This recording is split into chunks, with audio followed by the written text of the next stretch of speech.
آج جب شوہر گھر سے نکلتا ہے، مہنگائی آپ کے سامنے ہے، خرچے آپ کے سامنے ہے، وسائل ہمارے پاس کم ہے، مسائل بہت زیادہ ہیں، آپ دیکھیے ہر آدمی پریشان ہے، مہنگائی کی چکی میں پسا جا رہا ہے۔ ایسے حالات کے اندر بیوی کو سپورٹ کرنا چاہیے اپنے شوہر کا، اس کے مال کی بھرپور طریقے سے حفاظت کرنی چاہیے۔ لیکن عالم یہ ہے کہ جب صبح شوہر کام پہ جاتا ہے تو بیوی کہتی ہے ارے جا کر ڈکیتی مارو، جا کر چوری کرو، ہمیں آج کا خرچہ چاہیے، ہمیں آج کا جو آج پورے دن خرچہ ہونا ہے وہ ہمیں چاہیے۔ یہ آج کل کی بیویاں جو ہے اپنے شوہر کو صبح یہ کہہ کر بھیجتی ہیں، وہ عورتیں تھیں اللہ اکبر جن کے بارے میں ہم پڑھتے ہیں کتابوں میں تو ایسا لگتا ہے کہ یہ کوئی خواب نظر آ رہا ہے۔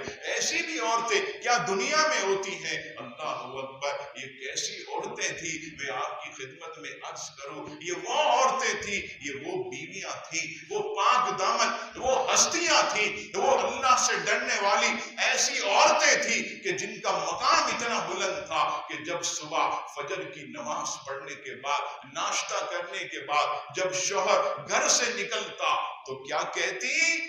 اے میرے شوہر، میرے سرتاج، جاؤ اور حلال رزق جو ہے وہ کما کر لانا، جاؤ اور حلال رزق جو ہے وہ کما کر لانا، اور سنو حرام مت کمانا، حرام مت کمانا، کیونکہ ہم بھوک کی تکلیف تو برداشت کر سکتی ہیں لیکن حرام کھا کر جہنم کی آگ برداشت نہیں کر سکتی۔ یہ وہ عورتیں، یہ جو اپنے شوہر کو صبح یہ کہہ کر بھیجتی تھی کہ حلال لانا، چند ہی لقمے لاؤ لیکن حلال کے ہونے چاہیے، خالی ہاتھ آنا لیکن حرام مت لانا۔